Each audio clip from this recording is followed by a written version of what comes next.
Da Fresh Morning. Kiabi, la marque de mode à petit prix pour toute la famille, arrive au Gabon. Venez découvrir les collections tendances pour habiller toute la famille sans vous ruiner. Femmes, hommes, enfants, bébés, il y en a pour tous les goûts. Découvrez nos t-shirts filles ou garçons à seulement 3500 francs CFA ou encore ces barboteuses à 4500 francs CFA pour vos tout petits. Craquez pour notre collection de t-shirts hommes à partir de 5500 francs CFA ou cette robe colorée à 6900 francs CFA. Chez Kiabi, la mode rime toujours avec petit prix. Da Fresh Morning. Sur les 104.5 Urban FM, la station urbaine dans le Da Fresh Morning, l'actualité internationale avec Jean-Paul. Jean-Paul, bonjour. Bonjour La Fraîche. Comment tu vas ce matin? Ça va, ça va. On parle de quoi dans l'actualité internationale? Eh bien, on va revenir en Angleterre où, évidemment, on l'a appris hier, les députés et le gouvernement se sont enfin entendus, pas sur la date de sortie de l'Union européenne du Royaume-Uni, mais plutôt sur la date des prochaines élections anticipées au Royaume-Uni. Alors, la date des prochaines élections, c'est le 12 décembre. Il fallait comprendre que le Premier ministre Boris Johnson n'avait pas le choix pour convoquer ces élections anticipées-là. Pourquoi? Parce que déjà, dans un premier temps, tous ces plans en vue d'organiser la sortie du Brexit le 31 octobre ont échoué. Et donc, il avait fait sa dernière tentative en voulant faire adopter une loi de programmation sur la sortie, une loi sur le Brexit, c'est-à-dire demander aux députés de mettre déjà en œuvre dans le droit britannique les modalités de sortie du Royaume-Uni de l'Union européenne. Ça aussi, les députés ont refusé de voter cette loi-là. Et donc, ils n'avaient plus d'autre choix puisqu'ils ne parvenaient pas à obtenir cette majorité-là dans les délais qui lui auraient permis de sortir le Royaume-Uni de l'Union européenne le 31 octobre. Eh ben, il a donc besoin d'une nouvelle majorité parce que la contestation même au sein de son groupe parlementaire ne cessait d'augmenter. Il ne faut pas oublier qu'il y a 2 mois, il avait demandé à suspendre 21 députés de son propre groupe, de son propre parti politique. Et donc, tout ça faisait qu'il y avait une forte crainte que, d'un côté, son autorité s'affaiblisse au sein du Parti conservateur et, bien entendu, le soutien des autres partis, membres de la coalition à la tête de laquelle il se trouve aussi, commence à désister. Notamment des petits partis comme le Scottish National Party, le parti nationaliste écossais, qui, bien entendu, il ne faut pas oublier que l'Écosse avait majoritairement voté pour un maintien dans l'Union européenne, mais étant donné que la grande majorité du Royaume-Uni avait voté pour le Brexit, l'Écosse était obligée de suivre. Mais si tu veux, la position de l'Écosse était claire, c'est-à-dire que l'Écosse ne s'opposerait pas à une sortie de l'Union européenne, à condition que cette sortie ne mette pas en péril, si tu veux, tous les acquis, notamment sur le plan économique, que l'Écosse avait obtenus de l'époque où elle était membre de l'Union européenne. Et donc, les Écossais étaient un peu sur une espèce de corde raide dans laquelle d'un côté ils pouvaient être pour le Brexit ou de l'autre côté ils pouvaient être totalement contre si ils considèrent que leurs intérêts n'étaient pas pris en compte. Et donc, fort de cette situation-là, et c'était finalement rendu à l'évidence qu'il ne pourrait pas partir le 31 octobre, il avait 2 options. Ou il démissionnait, ou il disait, bon, écoutez, le 31, la date du 31, ça a échoué, mais j'ai encore la possibilité de faire une autre sortie, puisque l'Union européenne avait accepté d'accorder une nouvelle rallonge en termes de temps de négociation, puisque l'Union européenne avait accepté un départ du Royaume-Uni au 31 janvier prochain.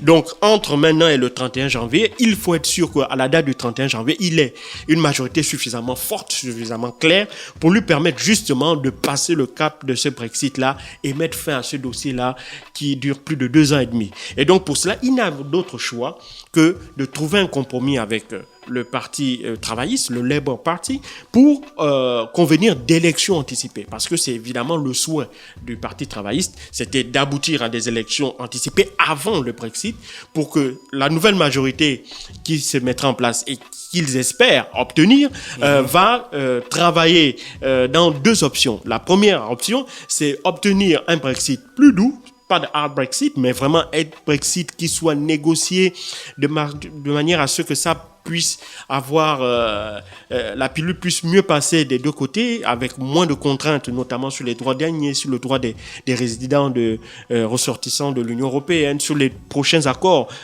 qui pourraient lier le Royaume-Uni et l'Union européenne, ou bien tout simplement faire un autre référendum qui demanderait aux Britanniques de voter sur oui ou non ils maintenaient leur Brexit ou leur sortie de l'Union européenne, avec l'espoir que la grande majorité des Britanniques voteraient pour un maintien du Royaume-Uni dans l'Union européenne. Parce qu'il ne faut pas oublier que Jeremy Corbyn est conscient que tous les sondages le disent, de plus en plus de Britanniques sont de moins en moins favorables à une sortie du Royaume-Uni de l'Union européenne. Et donc, fort de cette situation-là, fort de ce constat, Jeremy Corbyn veut même essayer de surfer un peu sur les aspirations ou les revendications des citoyens britanniques et leur proposer donc ces deux options-là. D'un côté, un Brexit doux, ou de l'autre côté, pas de Brexit du tout. Mais pour cela, il faudrait d'abord qu'ils parviennent à obtenir une majorité parlementaire. Et donc, c'est la raison pour laquelle il avait fait obstruction à toutes les démarches entamées par le Parti conservateur et par le Premier ministre Boris Johnson pour obtenir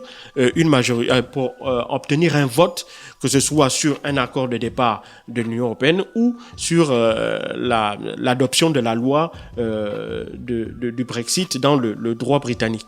Et donc, toutes ces obstructions n'avaient qu'un seul but pour les travaillistes, c'était déclencher des élections anticipées avant une éventuelle sortie de l'Union européenne. Donc pour eux, ils ont atteint leur objectif, mais évidemment, c'est un couteau à double tranchant, aussi bien pour Boris Johnson que pour Jeremy Corbyn, pour une simple raison. En ce qui concerne Boris Johnson, il est conscient que ce n'est pas parce que les sondages lui donnent à peu près 12 points d'avance sur le Parti travailliste qu'il aura la capacité d'avoir une majorité claire. Il peut avoir une majorité très faible, mais s'il a une majorité faible, cela ne pourrait pas l'avantager parce que deux de ses prédécesseurs avec des majorités faibles ne sont pas parvenus à un accord. Que ce soit David Cameron, il n'avait pas permis d'empêcher le Brexit, ou bien Theresa May. Il ne faut pas oublier qu'en 2017, lorsque Theresa May arrive au 10 Downing Street, elle a une majorité très faible qu'elle a héritée de David Cameron, et donc elle déclenche des élections anticipées pour essayer d'avoir une majorité plus forte et plus ferme, et afin de négocier le Brexit. 2 ans plus tard, elle aura échoué, elle ne sera pas parvenue à faire valider l'accord qu'elle aura obtenu avec les Européens par le Parlement britannique, et donc elle va jeter l'éponge, et donc donner cette majorité-là à Boris Johnson, qui était l'un des pourfendeurs de Theresa May. Lui aussi se retrouve dans cette impasse-là parlementaire, la même impasse à laquelle Theresa May avait dû faire face. Et donc lui aussi, il est conscient qu'il n'a plus qu'une seule solution, c'est de déclencher à son tour des élections anticipées. C'est ce qu'il voulait et il a pu obtenir l'accord du Parti travailliste. Cela a été voté hier sur les 650 députés présents au Parlement de Westminster. Environ 430 ont voté en faveur d'élections anticipées le 12 décembre prochain. Donc il est clair que l'actuel Parlement sera dissous le 5 novembre prochain et aussitôt ils rentreront dans des élections législatives. Il faut savoir que organiser des élections législatives en plein hiver en Angleterre, cela ne s'était plus passé depuis 1923. Et donc, en général, les Britanniques préfèrent voter au printemps, donc juste après l'hiver, donc aux alentours du mois de mars-avril.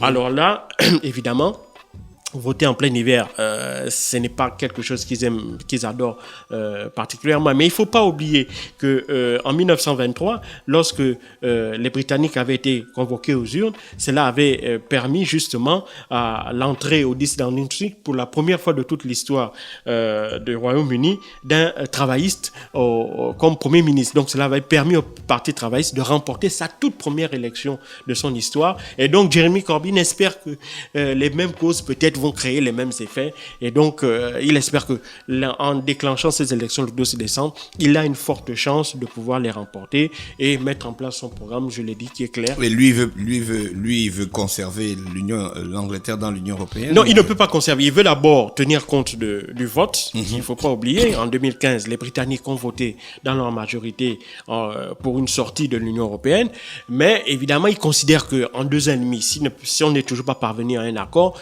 ça veut donc vont dire que c'est trop compliqué, donc il faut qu'on arrête.